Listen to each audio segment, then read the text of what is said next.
The movie trilogy by Peter Jackson went down in history, and the book series by J.R.R. Tolkien is unrivaled anyway. Clearly, we're talking about The Lord of the Rings. After the last Lord of the Rings movie was released in 2003 and the Hobbit trilogy has been concluded more than 7 years ago, it's about time for new content. That's what Amazon thought in 2017, and so they embarked on one of the biggest series projects of all time, namely its own The Lord of the Rings series. How big it is, what it has to do with the film trilogy, and what you can expect in general is what we're presenting to you today in our latest original, so enjoy our new episode.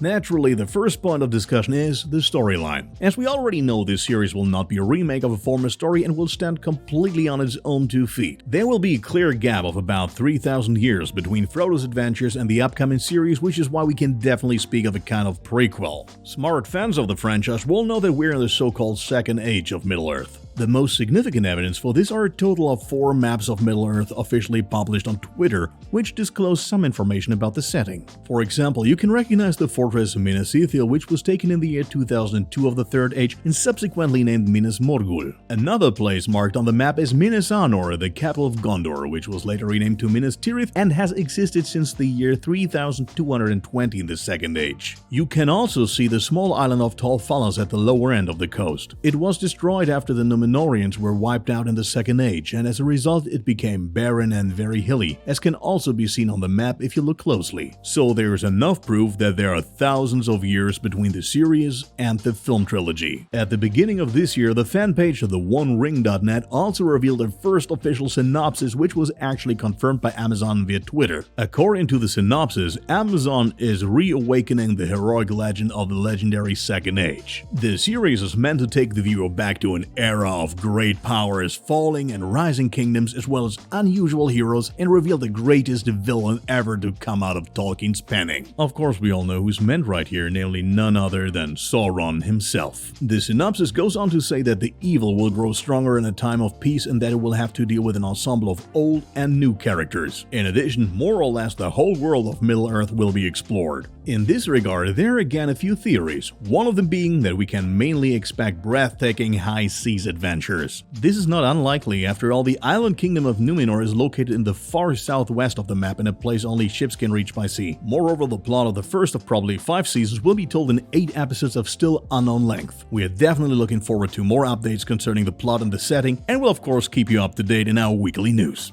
The cast is also not to be neglected, of course. At least 3 returning characters who are officially confirmed in their roles will be seen in the series. On the one hand, there's the elf Galadriel, who's no longer embodied by Cate Blanchett but instead by Morfydd Clark. She's certainly one of the best known figures from Middle-earth and now gets a clear rejuvenation thanks to the 32-year-old Clark. The elf Elrond and the villain Sauron are also part of the cast, but without any official confirmation of the respective actors. It is also very likely that Sauron, as once in the book, will make use of his ability as a shapeshifter. One of these guys is the character Anatar, who comes across as very friendly, but only serves the sole purpose of convincing the elves to forge the rings. As already hinted at, the majority of the cast consists of relatively unfamiliar faces though. There's Michaela Kavanagh, who is expected to assume the new role of Tyra, as well as Joseph Morley, who may play the villain Orin. Additionally, there's Robert Aramayo, who will probably take on the main role of Beldor, among many others. Just as with Peter Jackson's trilogy, they chose beautiful New Zealand as the filming location. Unfortunately, as with many other productions, not all went smoothly due to the pandemic. Filming had to be paused temporarily, so that up to 800 crew members had to be sent home while production was at a halt for weeks. For a project that is supposed to cost over $1 billion already, this is of course no cakewalk. Happily, however, production was resumed as soon as possible and is still in full swing.